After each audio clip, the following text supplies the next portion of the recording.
एक गांव में रामू नाम का एक किसान रहता था। वो अपने खेत में काम करके अपना गुजारा चलाता था। एक दिन वह अपने खेत के बीज लेने के लिए शहर गया। दुकान में जब वह बीज ले रहा था तो उसकी नजर दो घड़ों पर पड़ी।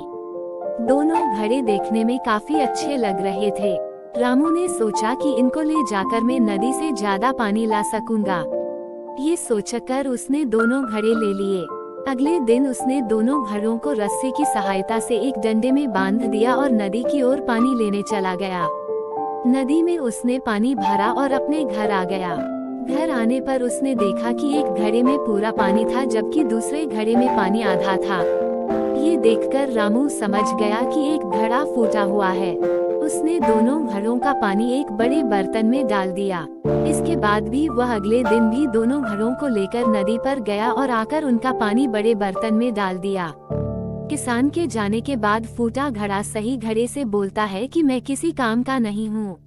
मैं रोज आधा पानी रास्ते में गिरा देता हूँ, फिर भी मालिक मुझे रोज नदी पर ले जाते हैं। सही घड़े ने भी बोला तुम किसी काम के नहीं हो और उस पर हंसने लगा।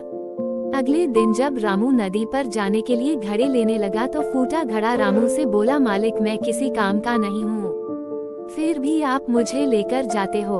मैं आपकी मेहनत को खराब कर रहा हूँ, इसलिए मुझे यही छोड़ दो। इस पर रामू फूटे घड़े से बोला कि तुम अपने आप को बेकार मत समझो। तुम मेरे साथ चलो और रास्ते में आते समय रास्ते के फूलों को देखो, उससे तुम्हारा मन ठीक हो जाएगा। फूटा घड़ा मान गया और रामू दोनों घड़ों को लेकर नदी से पानी लेने चला गया। आते समय फूटे घड़े ने रास्ते के फूलों को देखा तो उसको बहुत अच्छा लगा, लेकिन जैसे ही घर पहुंचकर उसने अपने अंदर आधा पानी देखा तो वह फिर से दुखी हो गया। रामू ने फूटे घड़े को बताया कि तुम बेकार नहीं हो, तुम भी बड़े काम के हो। जब मुझे पता लगा तुम फूटे हुए हो तो मैंने फूलों के बीज लाकर रास्ते में बो दिए। तुमने जो रास्ते में आते समय फूल देखे वह सब तुम्हारे पानी से उगे हुए फूल हैं। इसके साथ तुम्हारी वजह से मुझे फायदा भी हो रहा है, क्योंकि इन रास्ते के फूलों को बाजार में ले जाकर बेच देता हूँ, जिससे मुझे इनकी अच्छी कीमत भी मिल जाती है। ये बात सुनकर फूटे घड़े को महसूस हुआ कि मैं बेकार नहीं हूँ, मेरा भी कुछ लाभ है।